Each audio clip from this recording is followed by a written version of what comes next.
I'm kind of going to give you a story here. So I got a phone call, actually, ironically, from an HPIL shareholder, an investment banker out of New Orleans. And he said, Stephen, I'm a shareholder. I wonder if you would take a call from this gentleman that and see what you think. So I got the call from LT Tutinean, and actually, ironically, it was on another line. And I said, can I call you back? And I called him back. And what I discussed with him was pretty phenomenal.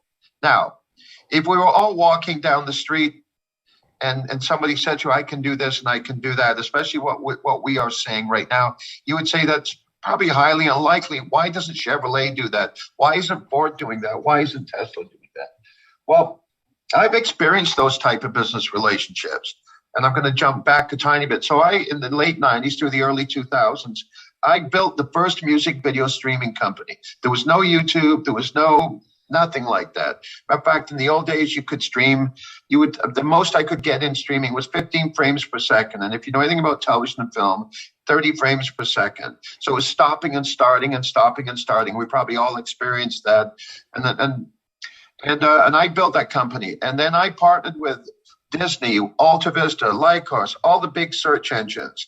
And I provided them content. And many people didn't know this. It was embedded. So if you were on Lycos or Alta Vista and you're watching the Britney Spears video, it was streamed by BitNet, my company.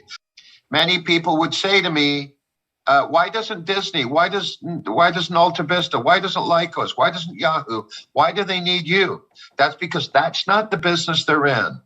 And so having said that, that's the same thing with what's going on where we're at right now with the electric vehicle. And so to carry on the story, I had LT come down to my office in downtown Vancouver.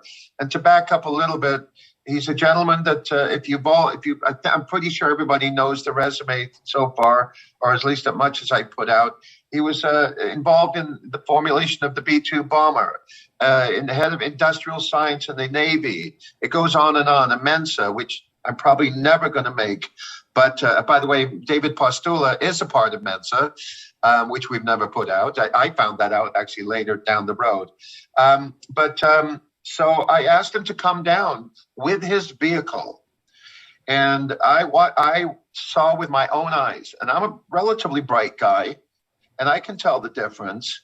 And I watched him, the car, it's a gray Mustang, and pulled behind it is a trailer, actually not a big trailer, a medium-sized trailer as if we're putting in some luggage and different things. So, approximately, I want to say maybe 3 foot, 4 foot by 4 foot.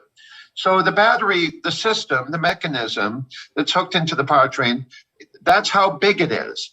Our plan is to take it to the size of a cigar box. So nothing is guaranteed, but I saw that part with my own eyes. So I made the decision to put some time and money behind it. And we're really going strongly behind it based on everything that I saw.